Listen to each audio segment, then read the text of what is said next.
Hello my viewers, today is a great day to ROM hack. Today's video is an animation script tutorial all about move backgrounds.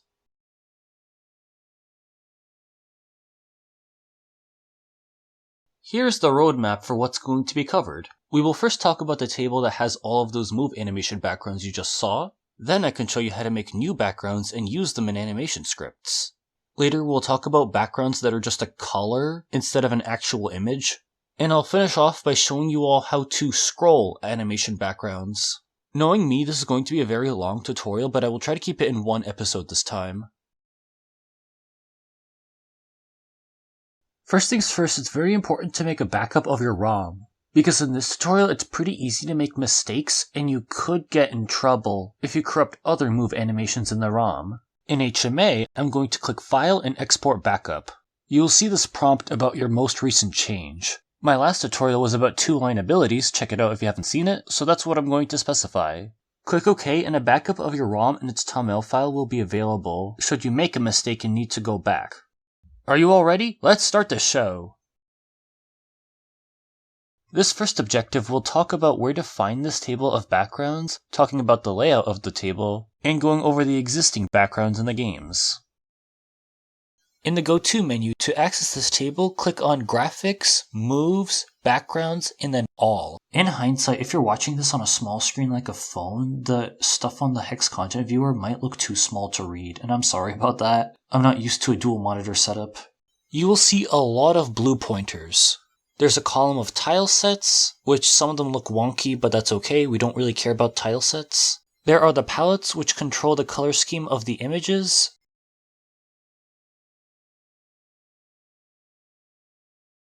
And then there are the tile maps, which is what we're really interested in. They make up the backgrounds that you actually see in move animations.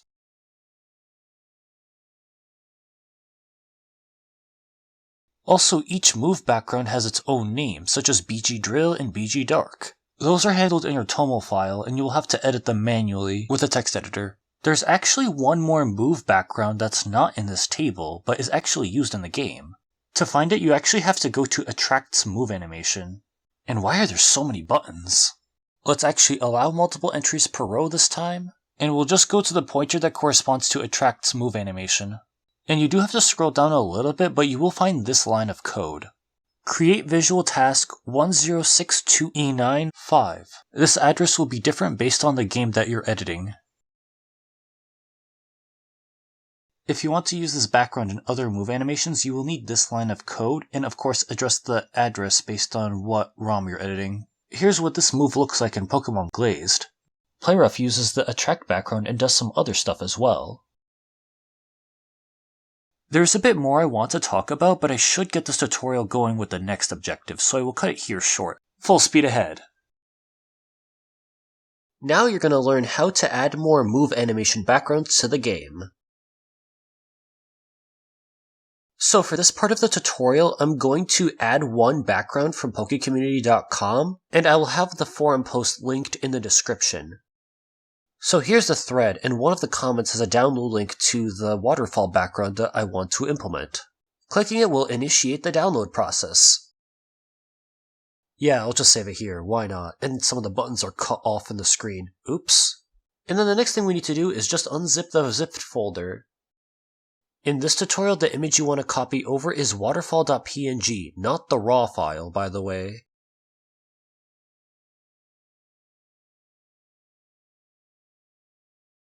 In HMA, let's go back to the table of the hour, and you want to go to the last element in the table. Click BG Lowline None over here, and go down to the final option that you see.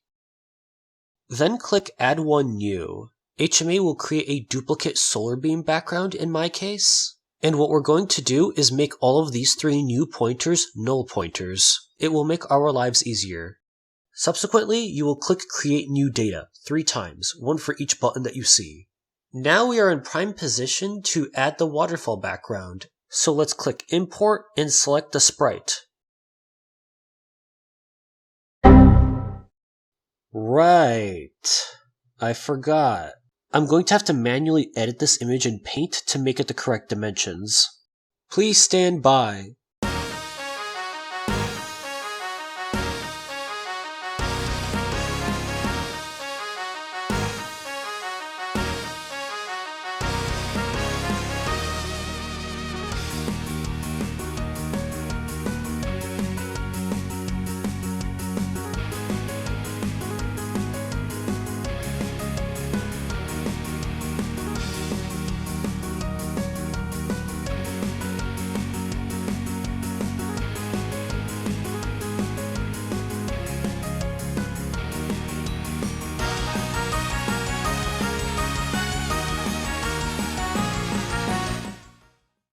Alright, now this image should import properly in Maniac Advance. Let's save changes and try again. Success! So now we have a waterfall background in the game, and we do have to change the table panel's size, as you currently can't see the whole thing. Scratch that, I'll just click edit and show it to you instead.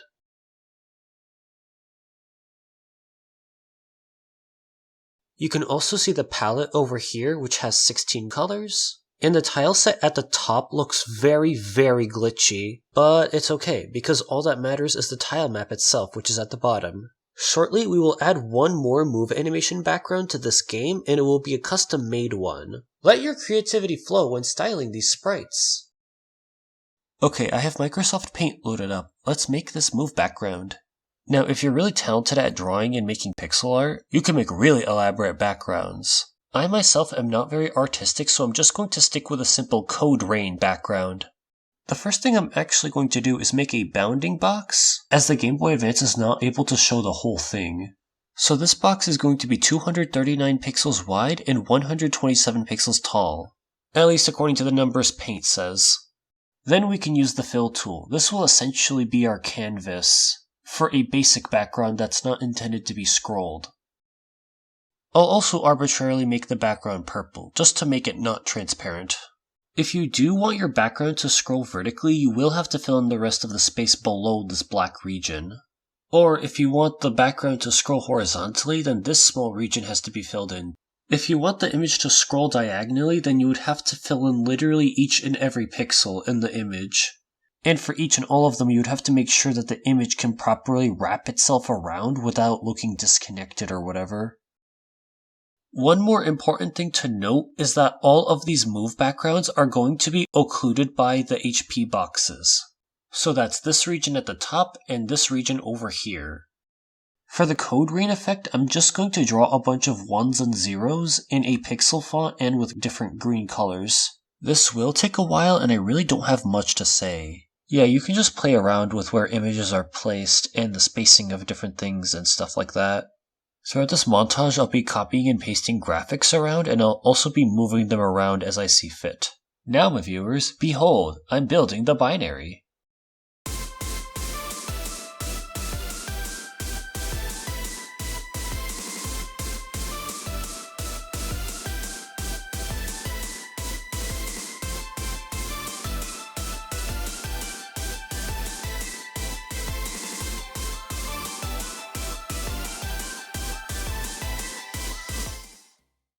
Okay, part of the code rain has been finished now.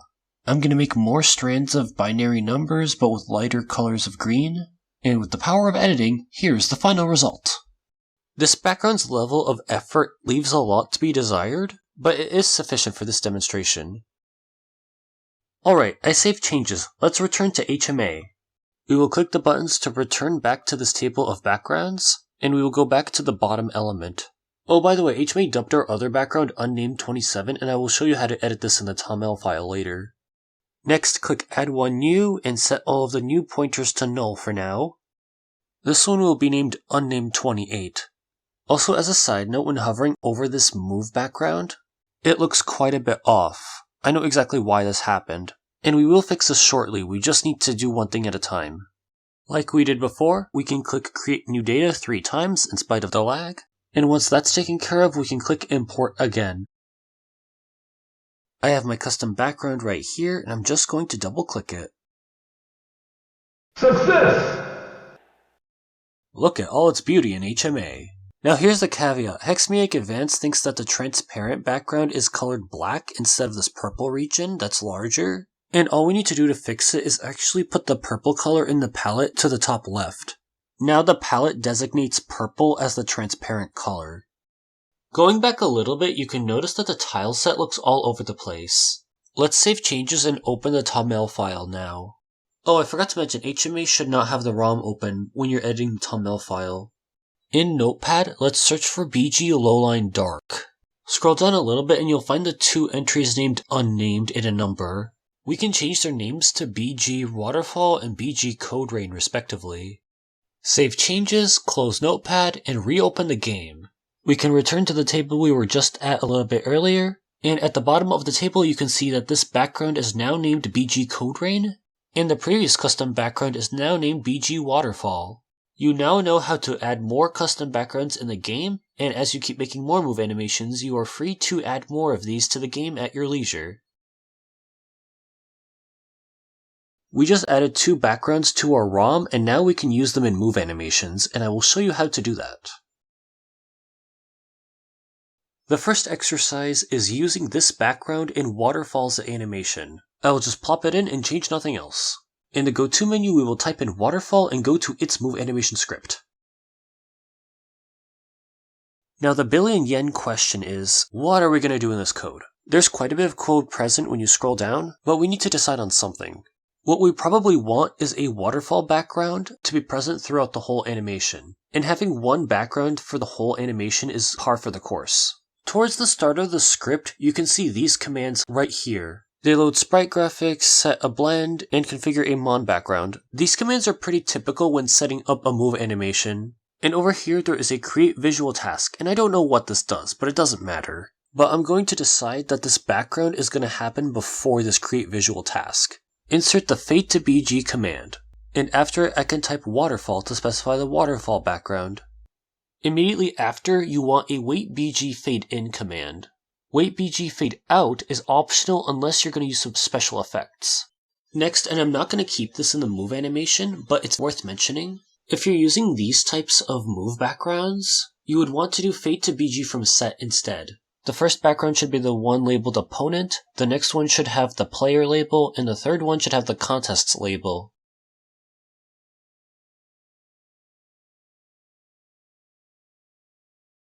Yeah, you can use fade to background from set for some of these. Anyways, regarding the waterfall animation itself, we have some commands that put stuff on the screen, and towards the bottom, we reach the end of the animation. Waterfall has a call command towards the end, but it finishes off the animation. What this means is that after this and the wait for visual finish command, that's when the setup gets undone. And this would be the perfect place to remove the background, using the commands restore BG and wait BG fade in. If you're using special effects, then you will also need a wait BG fade out in the middle. What we have so far is fine for now, and we will test our changes in game. It fades to the custom background, and the regular animation plays on top as expected. And it fades out immediately after. So how do we fix the background? It looks very miscolored. Returning to HMA, we need to go back a couple times. Let's go back to this waterfall move background tile map. And the issue is that a different color is being seen as transparent instead of light yellow, which is what the strip is. All we need to do is move the latter color to the top left so that is seen as transparent instead. HMA will adjust the raw data accordingly. Testing time. And hey, it works! The background's fixed and colored correctly. Put a pin on this move animation for now, and later on in this tutorial we will improve it.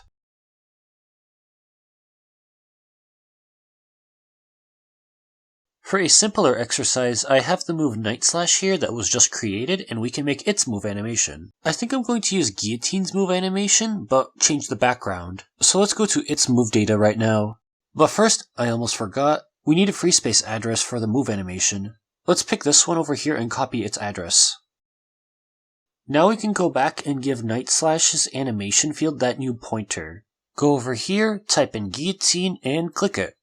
For simplicity's sake, I'm just going to go to its animation code, select everything, and copy all of the code. Once we navigate back to Night Slash's move animation script, we will just paste it in this text box over here. The one thing we need to do is change the code that summons the background so that it summons the dark background instead. We could change all 3 guillotine background arguments to BG dark, and this would be completely valid code that would work as we would expect. Or you could use the fade to BG command and supply only one BG dark.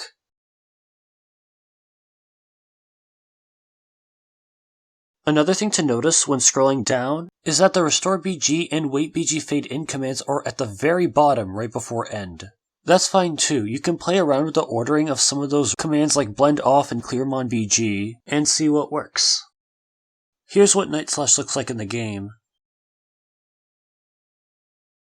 You can see the successful change to the dark background that's also used in Feint Attack, And you can see for yourself that it would work the same way if an opponent or contest Pokemon were to use this move. But yeah, that's this exercise out of the way. Remember when I mentioned the attract background? If you want to use it in a move animation, like Stun Spore for whatever reason, you just put in this one command. Create visual task, a pointer to 1062E9, and 5. Once again, the address is different based on which ROM you're editing. And uniquely, this background does not go away with another command. It just comes and goes, just like your own thoughts. So I can just show you what Stun Spore's move animation looks like now. Also, as a side note, I think you cannot scroll this background whatsoever. Looks interesting to see though in other moves. Anytime you see a move that uses the psychic background, like Confusion or Hypnosis, that background kind of moves a little bit. It's never standalone or stationary. But I can do the same steps I did before for Waterfall's move background to show what Stun Spore would look like with an ordinary psychic background.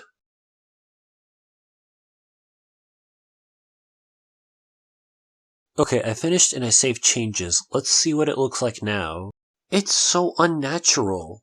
Are we like frozen in time or something? Either way, it's definitely not what we're used to. Now, I wanted to keep going by showing more exercises that involve these static move backgrounds, but then this tutorial is going to be taking too long. And I'm thinking of having another tutorial where I show off how to make a move animation from scratch based on the bits and pieces and such. With that said, the tutorial continues.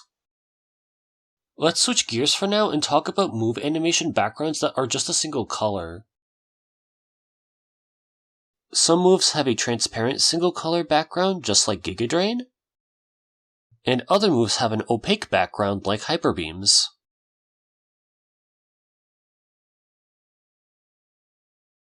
Let's explore the code that lets us have backgrounds like these, so we're going to start with Giga Drains. Let's click Graphics, Pokemon.moves, and Animations. The code segment that handles these backgrounds that are just a color instead of an image is this create sprite command, but specifically in brackets tile tag 0, palette tag 0. In Emerald, the address is 597274, but it's going to be different in other games. I'm going to go over the arguments now. This first number after the pointer can be practically anything because it's not used. The next argument is the selection argument, and you can keep this number at 1, although some animations use a different number. The next argument is the delay argument, and you can control how long it takes to fade to the background. The next two arguments are very important. They control the transparency of the background. The first one is the initial level of transparency. In this example, it's at 0 to indicate that there was no transparent background in the first place. And the next number is the final level of transparency you want to stop at. For this background, it's 12, which indicates a lot of opacity, but it's still a little transparent. These numbers can range from 0 to 16. Lastly, we can't forget about the color, which is this number right here. 7FA0 is an aquamarine color, and I will shortly show you how to determine what number to pick for a color that you want. But first, every time you use this create sprite command to make a background, you need to undo the background with another create sprite command. In Giga Drain's move animation script, it's this create sprite right here, which has the same address, tile tag, and palette tag. Basically, if you want to undo the background, i.e. remove the color, these two numbers over here need to be switched. If you remember from earlier, there was this command that was used at the start to make the background. The numbers 0x0 and 0xc were in the opposite order. Basically, you create another sprite with those two numbers flipped to undo the first sprite, or I guess first background. And ideally the color should be the same number. For Giga Drain's animation I kinda messed up, so it makes the background change a little awkward. But I did fix it off camera.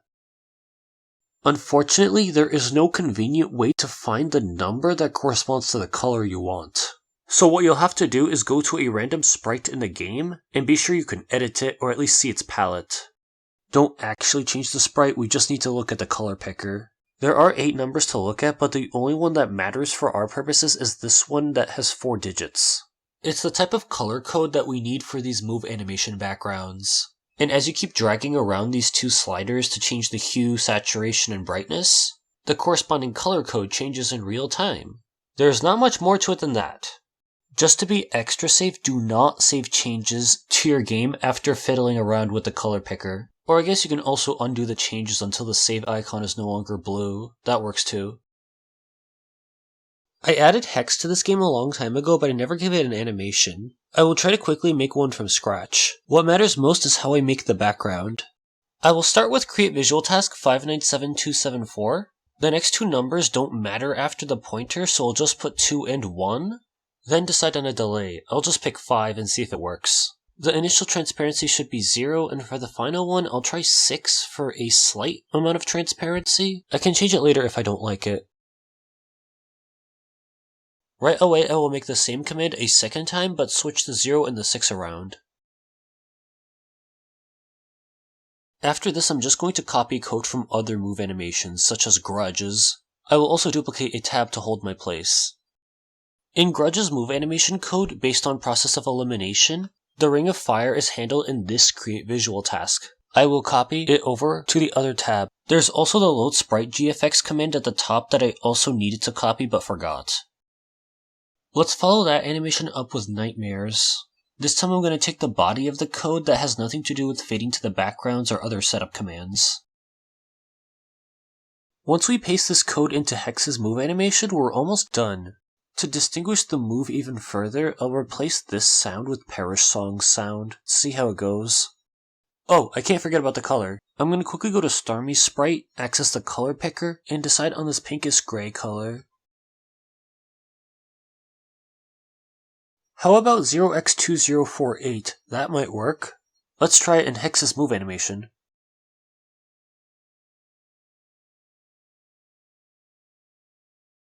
I don't know what this move animation is going to look like, but it doesn't hurt to try and make changes as we see fit. Wait, did the game crash? What could we have done to cause this? In reality, it's because I used the wrong command. I was supposed to use create sprite at the top and at the bottom instead of create visual task. Those are quick fixes though. Take number 2.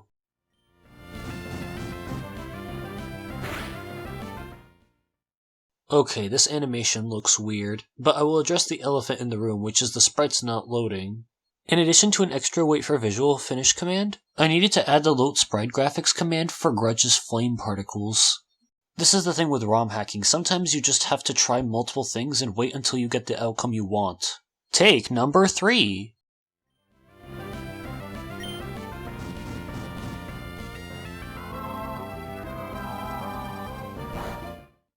Yeah, admittedly, I'm not too happy with this move animation. The background color might have been too gray, and the Perish Song sound is too long. As I've said in previous tutorials, it's very important to test the changes you made, so that these oversights don't slip under the radar. At the very least, I showed you how to use a transparent background in a move animation, one that's practically made from scratch.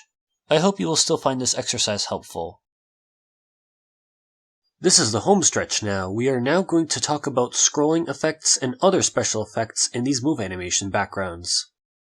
Some of the moves that have moving backgrounds include Hypnosis, Blizzard, and Cosmic Power. Move backgrounds can also scroll in both directions. Isn't that neat?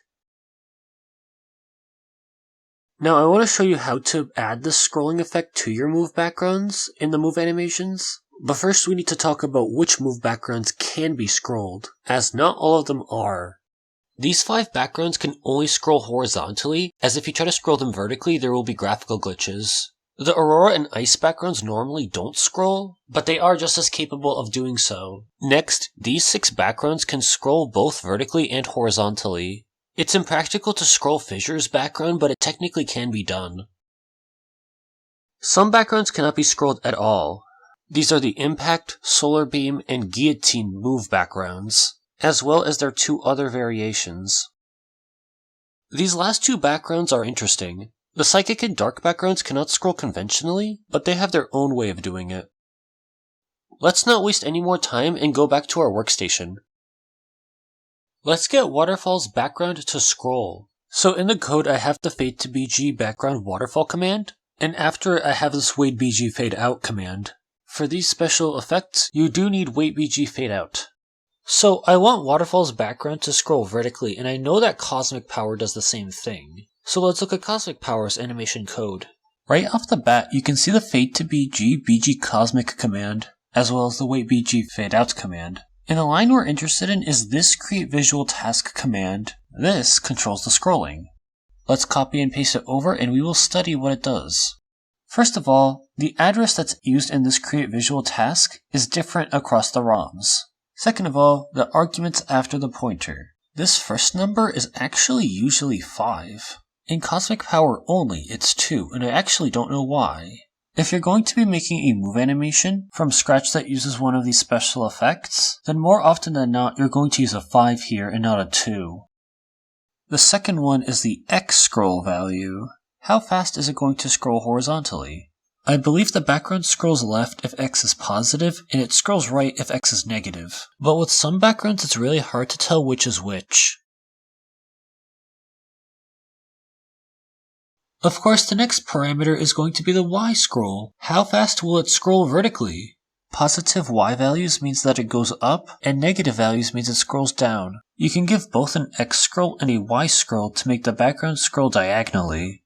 This next parameter is interesting. Let's call it the mirror parameter. Basically, it's 0 if the direction of the scroll is set in stone no matter which Pokémon uses the move. And if it's set to 1, then when the enemy uses the move against you, then the move background scrolls in the opposite direction than what was specified. And the final argument is always -1 for some reason, shown as 0xFFFF. I'm going to emphasize that finding the quote-unquote correct values for these numbers is kind of subjective and boils down to a lot of trial and error. And you want to make sure the background scrolls not too fast as to give seizures to people with epilepsy.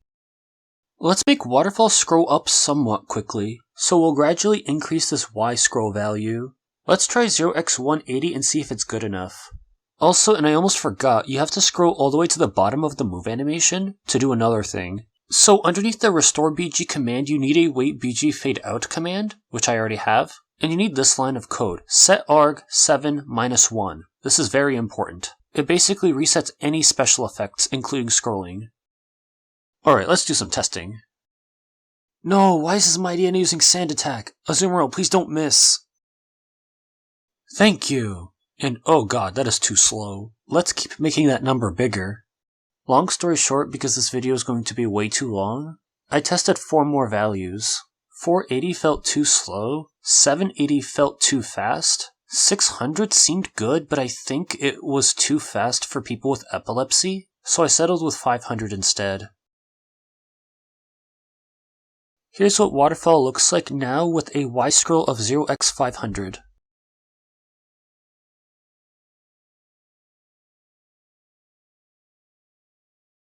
Let's do some more. Now I want to showcase the Code Rain background that we made, so I'll just have that background scroll while playing Waterfall's animation. However, in its current state, this is what would happen.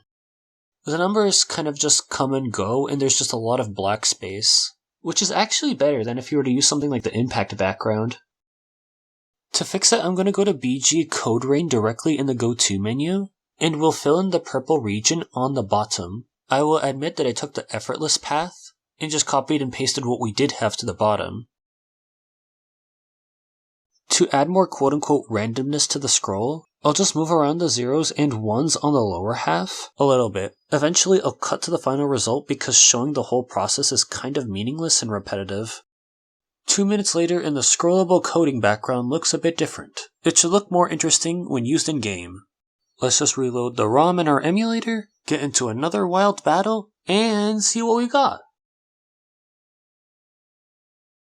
Whoa, that's so trippy. I really like how this looks. I mean, I can definitely populate this background more with some numbers, but I think this is stellar. As a note, I will revert this change so that Waterfall looks like how it does in Gen 4. How about we try another exercise? I'm going to showcase the other special effect. So I just added Nasty Plot to this ROM hack, and its animation is going to be like how most ROM hacks make the move, like in Radical Red. I made a new tab in HMA, and we will go to Amnesia's move animation code. This time we're going to copy all of the code in section 0, which is this top text box, And once we go back to the other tab, we will go to the empty animation code for Nasty Plot and paste the code. Note that 2 other text boxes of code will show up and we will address them in a moment. To use this special scrolling animation, take a look at this call command. And towards the bottom of the animation script, you can keep this call command. It's best to copy it from a move like Psychic or Psybeam. I want to have Amnesia's background, but with a dark background instead of the Psychic background. So I'll copy this code in section 1 and find a nearby address in free space. Let's try address E4F2A0. There's a new text box for that address and I will paste the code there. We can now change BG Psychic to BG Dark. Believe it or not, we are ready to test the animation. Just look at that spectacle. Why did Game Freak hide this from us? This puts the dark background to a whole new level. As a side note, like I've said before, only the dark and psychic backgrounds are ideal for this kind of scrolling. You can technically use any other vanilla background, but it either looks really weird or it can cause seizures. I mean, you can try them out for yourself, but you won't be very impressed. You now know the basics of scrolling move animation backgrounds. There is quite a lot that can be done. Alright, we made it to the end of the tutorial. That was the comprehensive guide to move backgrounds in animation scripting. In addition to playing around with move particles, whether it be swapping them out or recoloring them, you now know how to customize move backgrounds in those move animations. You can add existing ones to new scripts, make new backgrounds, or use single color backgrounds, or make the background scroll. There are so many combinations that are waiting to be tested out by you, the aspiring ROM hacker and viewer. So go out and make some experiments. In my Emerald hack, I made so many moves, and I animated them all by hand. This taught me so many things about the intricacies of move animation editing, and it is a very rewarding skill to master. This tutorial is very long, and it took me a long time to make, so I really hope that you find it useful. As always, be on the lookout for more HMA tutorials, and be sure to like, comment, and subscribe. Goodbye, my viewers.